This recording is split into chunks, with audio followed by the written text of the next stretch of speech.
มา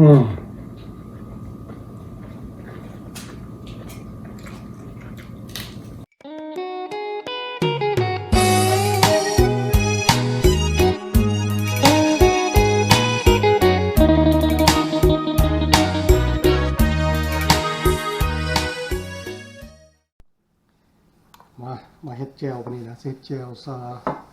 แจวบีเนาะเอาแจวบีแบบธรรมดาเลยล่ะบ่ให้บ่มีพิเศษดอกน้ำปลา2บวงสิพออยู่บ่น่ะสิบ่หลายโอเคใส่4บวงเฮ็ดเกลือไว้ยันบ่พอน้ำปลา4บวงน้ำมะขามจะบวงน้ำมะขามนี่ใส่บวงนึงก่อนน้ำมะขามบวงนึง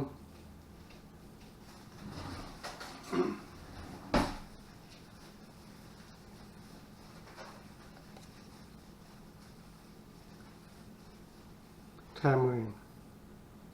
1 tablespoon อีกบวงนึง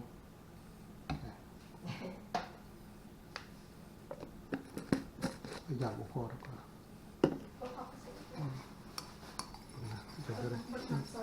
น้ำตาลเนาะใส่บ่น้ำตาลก็ใส่ออกน้ำตาลบีบนะนี่น้ำตาลโอเคบ่พอดอกอะไรนะก็สิใส่นั่นเลยเฮ็ดลายเป็นอย่างนี้น้ำตาลปี๊บมันเป็นก้อนมีอะไรบ่ลายดอกน้อยเดียวพอมันจะสุด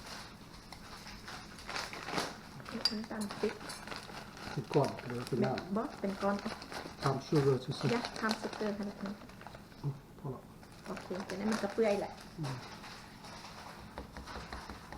ถ้าบัวแดงนั้นจะเอาแบบเอามาสิซอยอย่ามันสิบ่พอดอกสิเฮ็ดอีกก่อนเอาน้ำปลาใส่อีกก่อนพอป่ะพอแล้วพอแล้วพอแล้วโอเค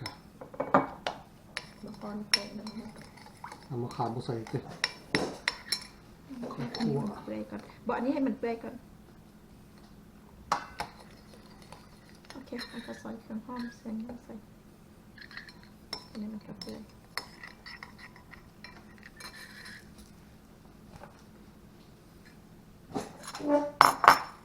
ผ่าเปื่อยซอยใส่กันใส่ลายก็ได้ที่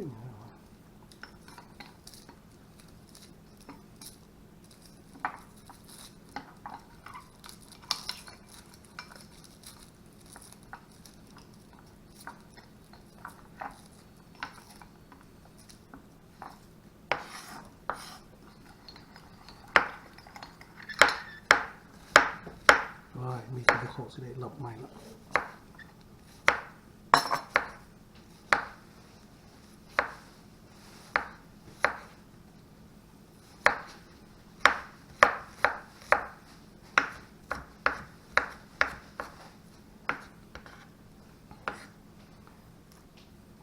ใส่หน่อยนึง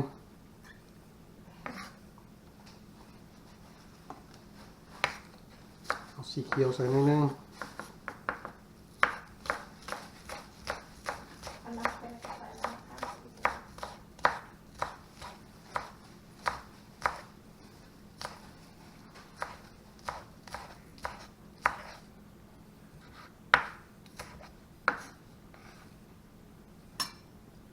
จับก็ได้บอกว่าจะเป็นอะไรซีหมุนจะได้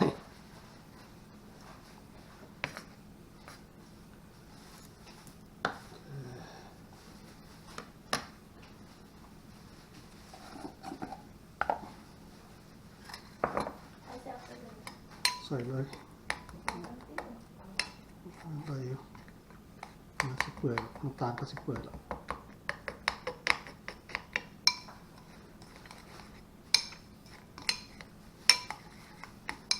คนไปคนมาใส่เลยแล้วกันให้มันเข้ากันนี่ดิอันนั้นเขาคั่วใส่จักกันจักบวงนึง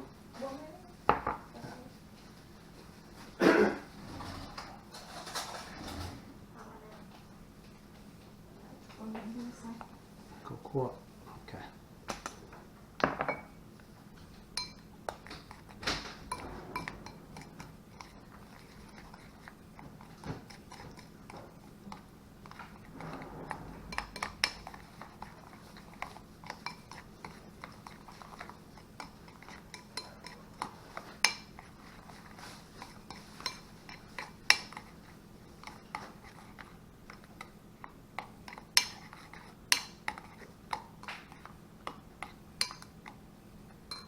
นาวบ่ใส่เต้ มะนาวก็ใส่น้ำมะขามน้ำมะขามบ่อันนั้นก็ใส่อีกบัวนึงก็ได้ เผ็ด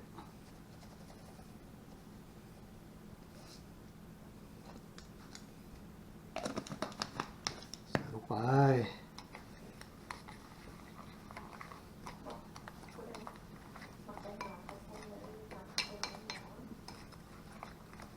โอ้อย่างคือว่าคุณเถอะวะ ไอ้ใส่รากกะทิ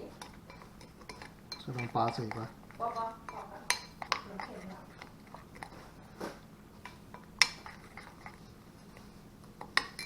บีใส่ มันก็ใส่ บีใส่บวงหนึ่ง2บวง อยากก่อนมันเกิดเป็นคน โอ้ยเป็นน้ำเดียว อย่าจะไม่นั่งเลยฮะ ค่ะ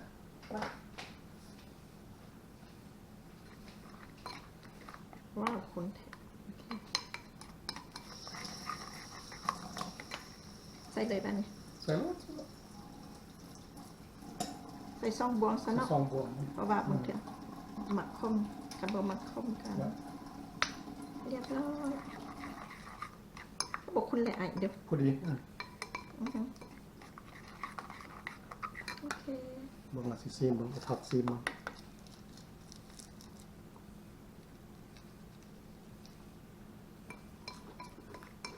เดี๋ยวเราได้ใส่อีกวะ ได้ละ เดี๋ยวเนาะ อืม โอเคเดี๋ยวคนนี้ พอดี ข้าวคั่วมะพริกป่นน้ำมะขามเผาะใส่อีกวะ ใส่หน่อยหนึง เป็นมักสไตล์เพิ่นแบบนี้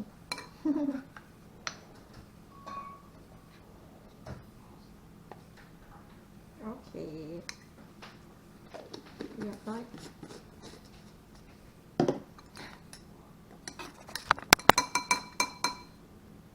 อันนี้ก็ปิดไปซะเนาะ ปิดไปเลย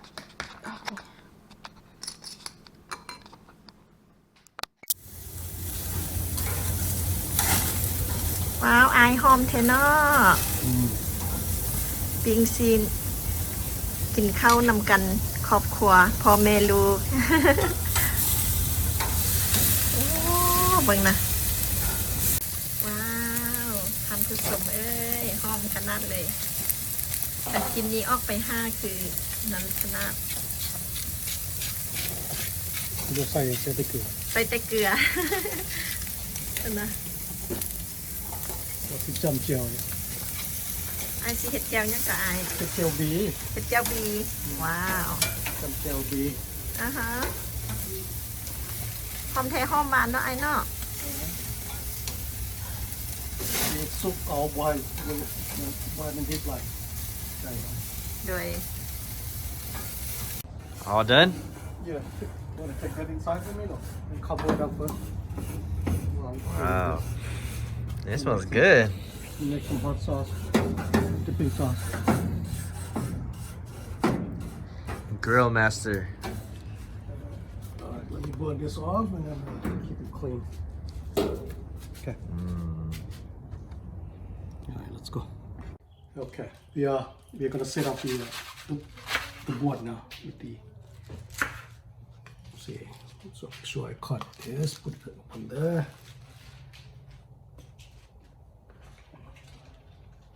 Simple.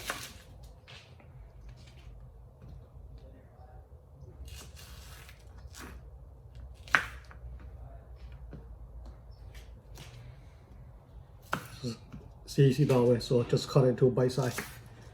You don't have to chew on it a lot. Just break that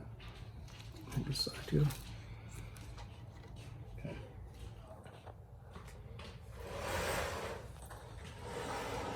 Shouldn't be too much.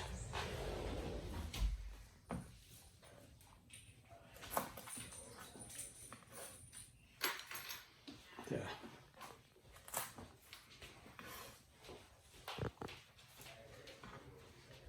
Okay, so this is gonna be a serving board.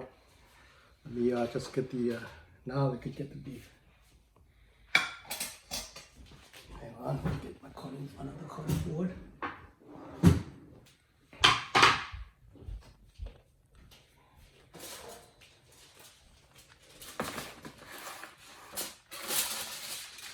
Ooh, look at that. It's very juicy look. So got two kind of beef here. มีซีน2อย่างอยู่นี่เนาะอันนี้เป็นrib eye roast ตัวนี้นะโอ้หอมดี smell good too look perfect see that not too medium มีแต่ปิ้งใส่เกลือซื่อๆนี่นะ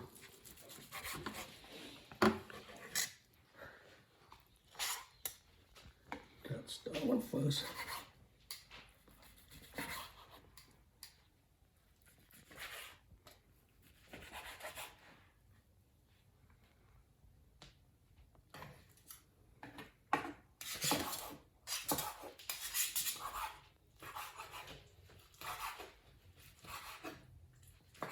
Want to taste it? Go ahead, grab one. I made a gel. I just did the top one. Get that medium rare. So good? Okay. Juicy. Still? Whoa. I have to taste one too. Wow, really good. No seasoning on that one. Just lightly salted because we're gonna have it with gel beef, you know. And this is ribeye steak. It's on the dry side a little bit. This one.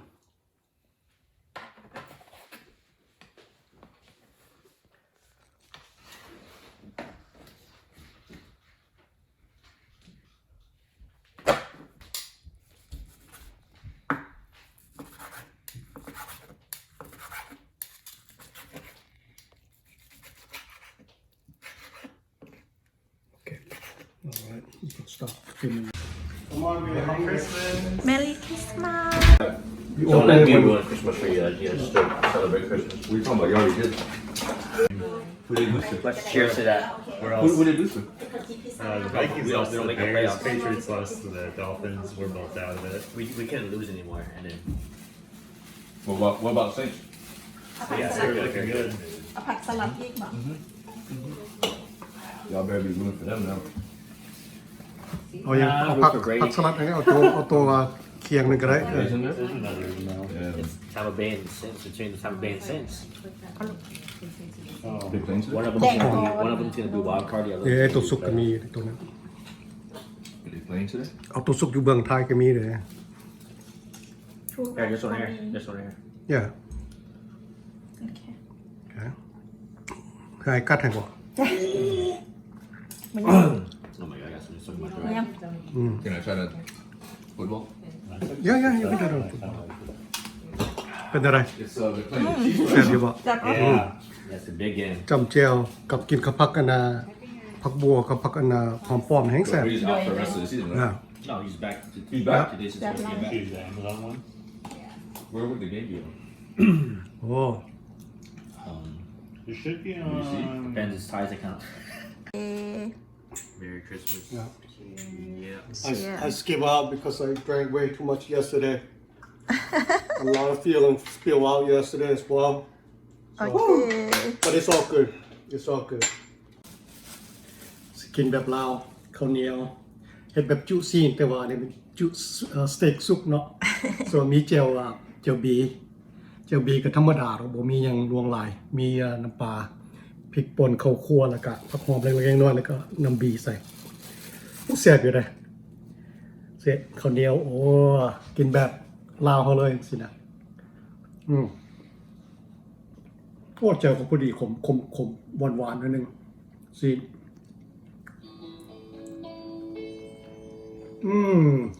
โอ้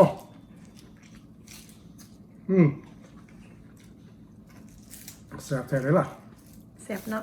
หอมไอาย หอมก็หอมอีกเนาะ หอม เขาก็ ข้าว กินแซ่บ คั่วหอมแจวหอมจีนคักปะพอดีเลยอันวะ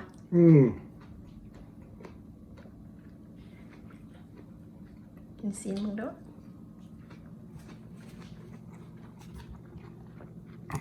แซ่บหลายเสียดายเนาะถ้าผู้ชมบ่ได้มากินน้ำกันนะมีแต่เบิ่งเอา เบิ่งเป็นน้ำจักกินเป็นน้ำโอ้ยจะมันคักแท้เด้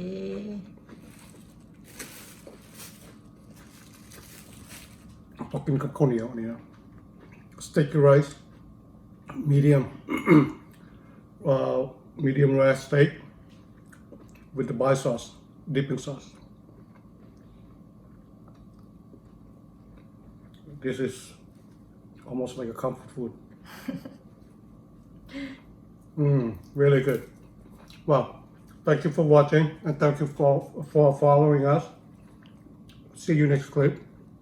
bye bye